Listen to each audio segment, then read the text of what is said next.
వాడు అవమానపడేలా చేసిన ఇది నా ఇంటి కోడలిగా కాదు కదా, ఈ ఇంట్లో పని మనిషిగా కూడా ఉండడానికి వీల్లేదు.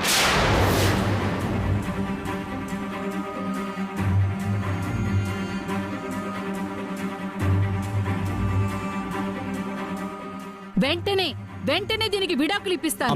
నువ్వు నోర్ముయివే. మాట్లాడితే చాలు విడాకులు ఇప్పించేస్తా, గుండమ్మని ఇంట్లోంచి పంపించేస్తా. ఈ ఆలోచన తప్ప వేరే ఆలోచన లేదా నీకు? ఉండదు. మీరు ఇలా ప్రతిసారి దాన్ని వెనకేసుకొచ్చి నెత్తి నెక్కించుకోబట్టే మా అందరి నెత్తి మీదెక్కి తొక్కుతోంది. పురై, నేను చెప్తున్నాను విను. వెంటనే దీనికి విడాకులు ఇచ్చేసేయ్.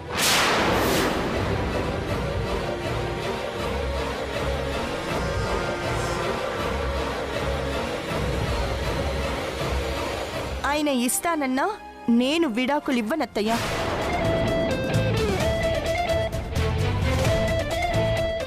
ఎందుకివ్వవే? ఎందుకివ్వాలి? ఎందుకంటే నాకు గాని నా కొడుక్కి గాని నువ్వంటే ఇష్టం లేదు.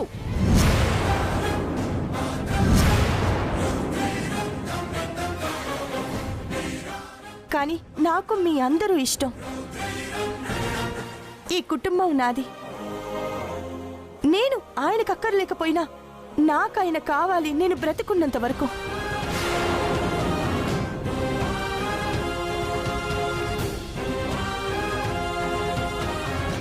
తప్పులేదు. నెత్తినెక్కించుకున్నందుకు బాగానే ఎదురు సమాధానం చెప్తుంది. నానమ్మా, పెద్దదానివి పెద్ద తరహాగా మాట్లాడు. దీనిలాగా పిచ్చివాగుడు వాగకు. పెద్ద కోడలు అని నెత్తి నెక్కించుకున్నందుకు అది ఎలా మాట్లాడుతోందో చూసారా? ఇదంతా మిమ్మల్ని చూసుకునే కదా.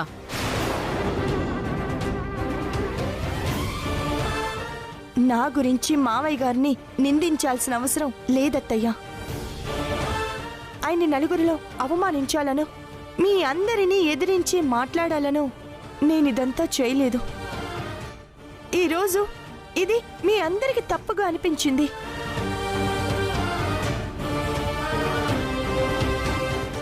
ఏదో ఒక రోజు మంచే చేశాను అని అనుకునే రోజు వస్తుందనే చేశాను. అయితే ఫ్యాక్టరీ కొనడానికి డబ్బులు ఎక్కడి నుంచి వచ్చాయి?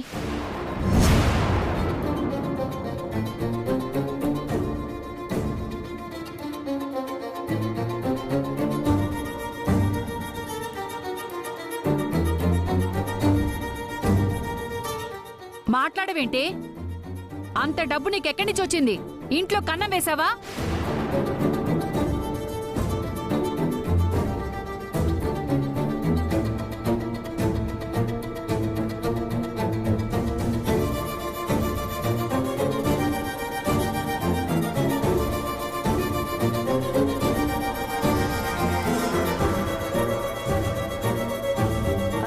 నాకు తెలిసిన వాళ్ళ దగ్గర అప్పు తీసుకున్నాను.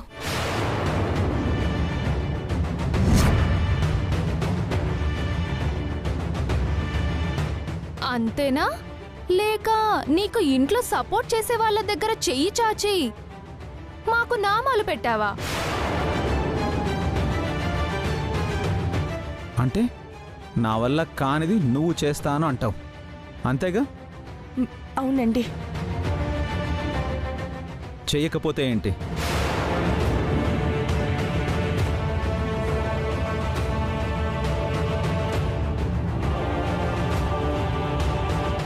అన్నయ్య, వదిన ఏదైనా అనుకుంటే సాధిస్తుందని ఎన్నోసార్లు రుజువైంది. వదిన పట్టుదలతో ఫ్యాక్టరీని మళ్లీ లాభాల్లోకి తీసుకొస్తే మనకే మంచిది కదా.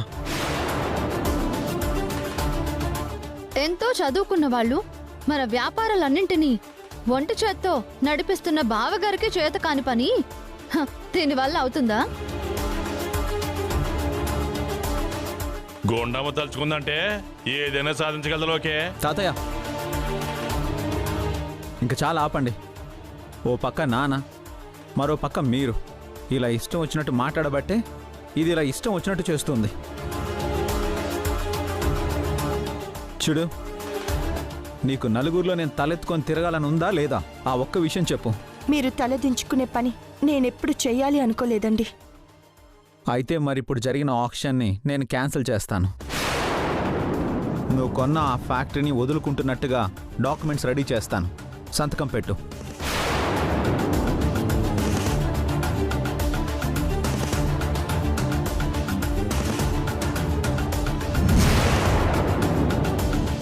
నేను మళ్ళీ కొత్తగా ఫ్యాక్టరీకి ఆప్షన్ పెడతాను. ఆ ఫ్యాక్టరీని కొన్నదే అది మనకి దూరం కాకుండా ఉండటం కోసం దాన్ని వదిలేసుకోమని మళ్ళీ ఆక్షన్ పెడతాను అంటారేంటండి? క్వశ్చన్లు వేయడం కాదే, చెప్పింది చేయటం అలవాటు చేసుకో. దాన్ని బ్రతిమాలతావేంటక్క? ఒసేయ్, ఆది చెప్పినట్టు చెయ్యి, లేదంటే నీకు ఇంట్లో స్థానం ఉండదు.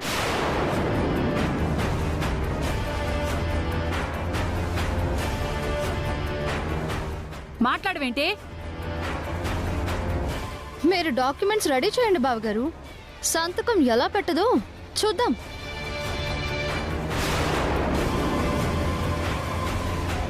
అమ్మా, ఈ గొడవలు వాదనలు అన్నీ అనవసరం. నువ్వు చెయ్యాలనుకున్న మంచి వీళ్లకు చెడుగా కనిపిస్తున్నప్పుడు వాదించి ఉపయోగం లేదు. నా గురించి ఆలోచించి నీ కాపురంలో కలతలు తెచ్చుకోవద్దు. వీళ్ళు అడుగుతున్నట్టే సంతకం పెట్టేయమ్మా. క్షమించండి మావయ్య, నేను ఆ పని చేయలేను.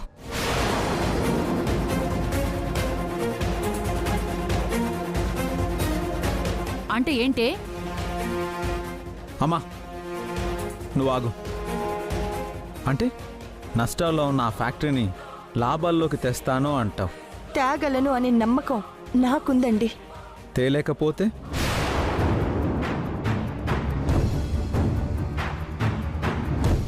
నీకు వారం కాదు, 10 రోజులు కాదు, 2 నెలలు టైం ఇస్తున్నాను. సరిగ్గా 2 నెలల్లో మన పెళ్లి రోజు ఉంది. ఆనాటికి నువ్వు లాభాలు చూపించాలి. అలా చూపించలేకపోతే ఫ్యాక్టరీని వదిలేసుకుంటుంది మనోడా. ఫ్యాక్టరీని వదులుకోవడం కాదు, నా కొడుకునే వదిలి వెళ్ళిపోవాలి.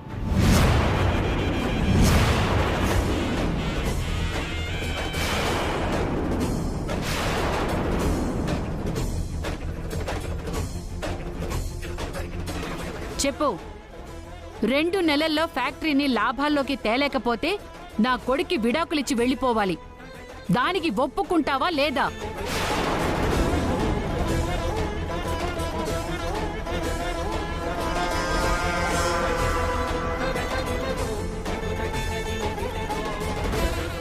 నా కొడుకు చెప్పినట్టు ఇప్పుడే ఫ్యాక్టరీని వదులుకుంటున్నట్టు సంతకం పెడతావా?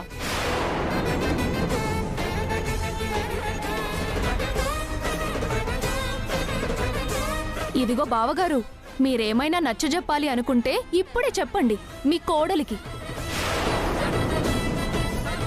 ఇప్పుడు మాట్లాడకపోతే తర్వాత మాట్లాడడానికి అవకాశం కూడా ఉండదు. ఎవరూ నన్ను కన్విన్స్ చేయనక్కర్లేదు. మావయ్య గారు మొట్టమొదటిగా స్థాపించిన ఫ్యాక్టరీ ఆయన చేతుల్లోంచి వెళ్ళిపోకూడదు అనే ఉద్దేశం తప్ప నాకు వేరే ఏ ఉద్దేశం లేదు. అది ఎవరు నమ్మినా నమ్మకపోయినా సరే ఆయన కలల్ని కాపాడటం కోసం, మన ఆస్తిని నిలబెట్టడం కోసం నేను ఈ ఛాలెంజ్కి సిద్ధం.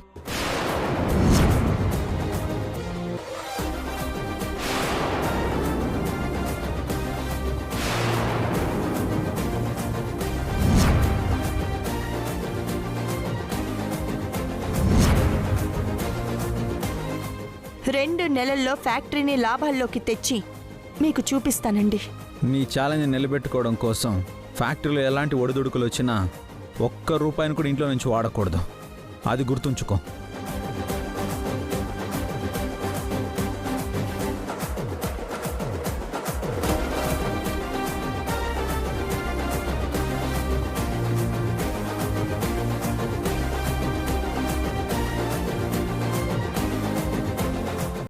రెండు నెలల్లో ఫ్యాక్టరీని లాభాల్లోకి తెస్తావా?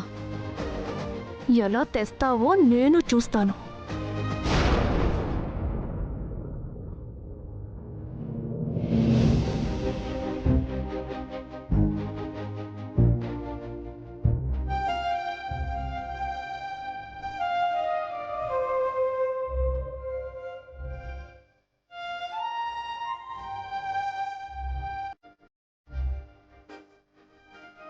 గుండమ్మా, మావయ్య మీరా ఏంటిలా వచ్చారు? ఫ్యాక్టరీ మన చెయ్యి దాటిపోకూడదని నువ్వు చేసిన పని మంచిదేనమ్మా. ఇంట్లో వాళ్ళు చేసిన ఛాలెంజ్ ఒప్పుకొని తప్పు చేశావనిపిస్తోందమ్మా. అవును గుండమ్మా, ఎప్పుడు అవకాశం దొరుకుతుందా ఎలా నిన్ను ఇంట్లోంచి బయటికి పంపిద్దామని వాళ్ళంతా చూస్తున్నారు.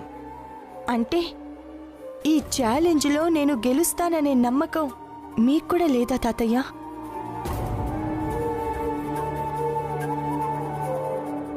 నమ్మకం ఎంతుందో మీకెక్కడ అన్యాయం జరుగుతుందో అన్న భయం కూడా అంతే ఉందొదినా. ఛాలెంజ్లో ఓడిపోతే ఆయనకి విడాకులు ఇస్తాను, ఆయన్ని వదిలి వెళ్ళిపోతాను అనే మాటని ఒప్పుకోవడానికి నాలో ఎన్ని నరాలు తెగిపోయాయో నాకు మాత్రమే తెలుసు మామయ్య.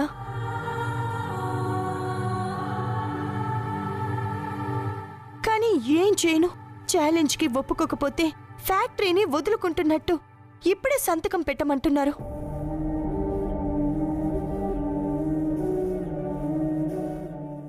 నిస్వార్థమైన ప్రేమ, ఒక మంచి ఉద్దేశంతో తలపెట్టిన కార్యం ఎప్పుడు ఓడిపోవు అంటారు. నాకు మా ఆయన మీదున్న ప్రేమ నిజం, మీ కళ్ళల్లో ఆనందాన్ని చూడాలి అన్న ఆశ నిజం. రెండూ నిస్వార్థమైనవే కాబట్టి మీ అందరి సహకారం, ఆశీర్వాదం ఉంటే నేను ఖచ్చితంగా గెలుస్తాను. ఆ నమ్మకం నాకుంది. నాకేదో అన్యాయం జరుగుతుందని భయపడి అనవసరంగా మీ మనసుల్ని పాడు చేసుకోవద్దు.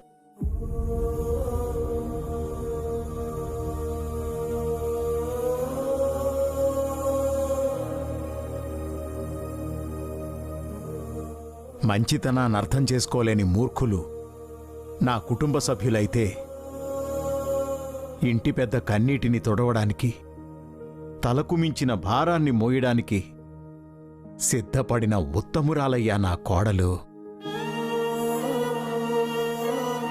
కేవలం జాతకం చూసి మీ మనవరాల్ని ఈ ఇంటి కోడలుగా అనుకోలేదు. తన మాట తీరు, మంచితనం, తన వ్యక్తిత్వం గురించి తెలుసుకొని ఇలాంటి అమ్మాయి భార్య అయితే నా కొడుకు జీవితం బాగుంటుందని, నా స్వార్థం కోసం తనని నా ఇంటి కోడల్ని చేసుకుంటే తనేమో ఈ జీవితాన్ని నేనిచ్చాను అనుకుంటున్నా అమాయకురాలయ్యా నా కోడలు. మంచితనం ఎప్పుడూ ఓడిపోదు, అలాగే నా కోడలు కూడా ఓడిపోదు మాణిక్యం గారు, ఓడిపోదు. నానా, అవునరా, మీ వదిన ఖచ్చితంగా గెలుస్తుంది. ఖచ్చితంగా గెలుస్తుంది.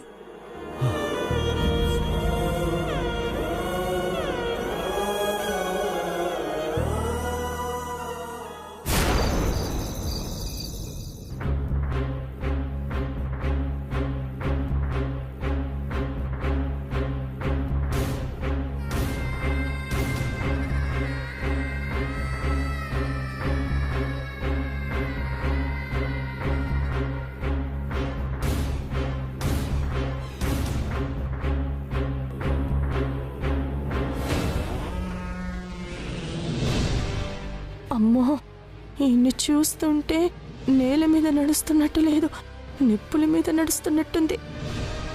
ఇంత కోపంలో ఉన్నప్పుడు ఆయన ముందుకు వెళ్ళానంటే నా నడువైనా విరుక్కొడతాడు, తలైనా పగులు కొడతాడు. ముందు ఈయన మైండ్ని డైవర్ట్ చేసి కూల్ చేయాలంటే ఏం చేయాలి?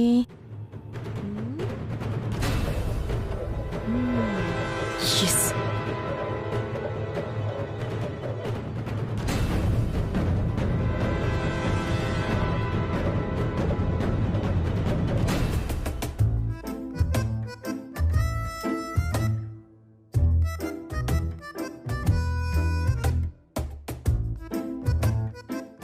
ఏవండి, ఏవండి,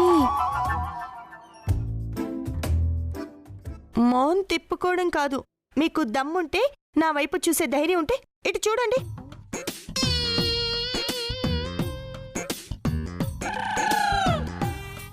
ఏంటిది? బెత్తం. ఎందుకు? నేను చేసిన పని వల్ల మీకు కోపం వచ్చింది కదా, అదే అనవసరంగా ఇంట్లో గొడవ జరిగిందని బాధ కలిగింది కదా, అందుకే దీంతో నన్ను కొట్టండి. ఏంటండి అలా చూస్తున్నారు? నా పర్సనాలిటీకి ఈ బెత్తంతో కొడితే ఏం దెబ్బ తగులుతుంది అనే కదా. ఒక్క నిమిషం ఉండండి.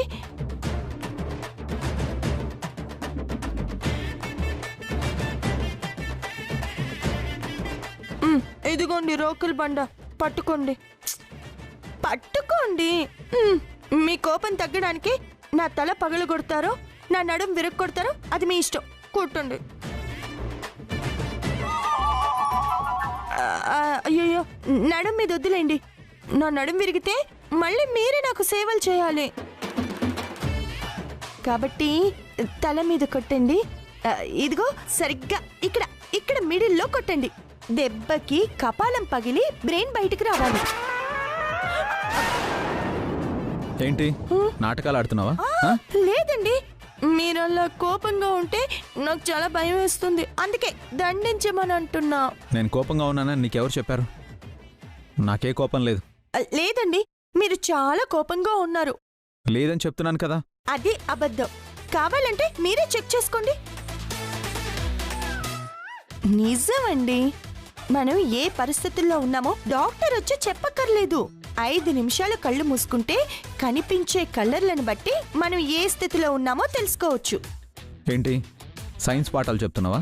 ఆహా, మీకు నమ్మకం లేకపోతే ఒక 5 నిమిషాలు కళ్ళు మూసుకోండి. అప్పుడు ఏ కలర్ కనిపించిందో నాకు చెప్పండి. ఏ మీరు కోపంగా ఉన్నారన్న విషయం ఎక్కడ బయటపడిపోతుందో అన్న భయమా?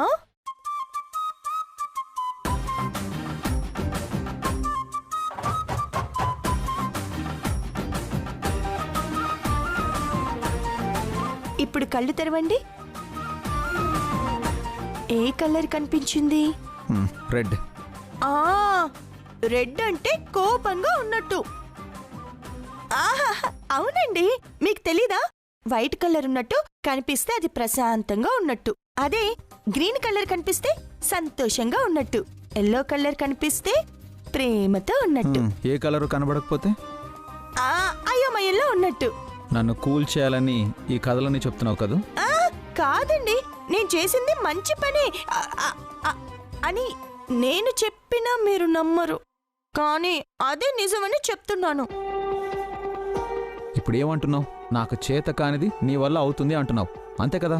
కాదండి, ఆ ఫ్యాక్టరీ నష్టాల్లో నడవడానికి కారణం లాభాల్లోకి తేవడం మీకు చేత కాక కాదు. మిగతా బిజినెస్ లో కాన్సన్ట్రేట్ చేసి ఈ ఫ్యాక్టరీని పట్టించుకోకపోవడం వల్లే. మీరు కాన్సన్ట్రేషన్ చేసుంటే నష్టాల్లో ఆ ఫ్యాక్టరీ ఉండేదే కాదు.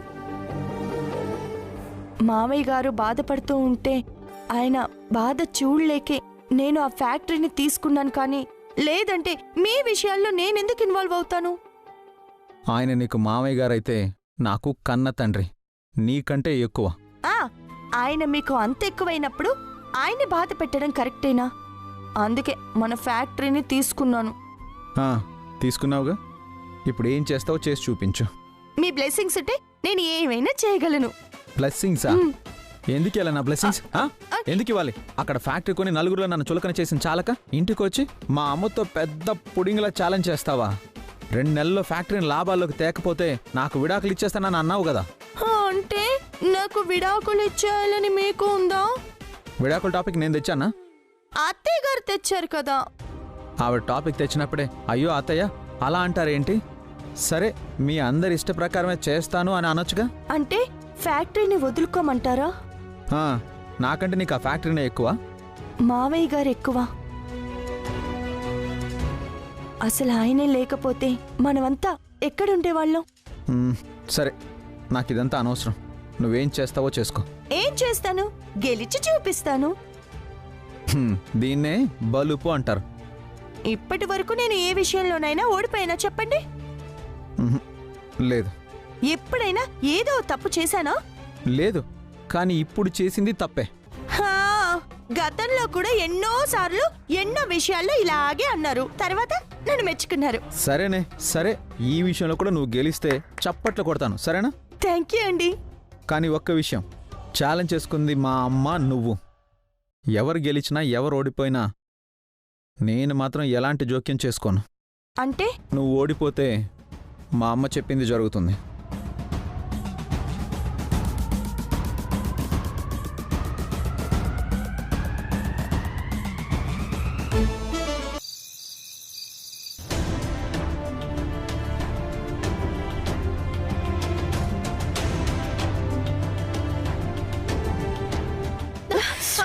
అబ్బా. ఏ కళ్ళు కనబడ్డం లేదా? నువ్వు చూసుకోవచ్చు కదే. నేను ఆలోచనలో ఉన్నాను. నేను కూడా థింకింగ్ లోనే ఉన్నాను. ఏంటి ఏంటి నువ్వు థింక్ చేస్తున్నది? అబ్బా, ఆ గుండమ్మని ఎలా దెబ్బ కొట్టాలో ఆలోచించమంటే కొట్టుకు చేస్తారేంటి మీరు? అదే ఆలోచిస్తున్నాం అత్తయ్య. నా కూతుర్ని నాకు కాకుండా చేసిన దాన్ని వదిలిపెట్టకూడదు.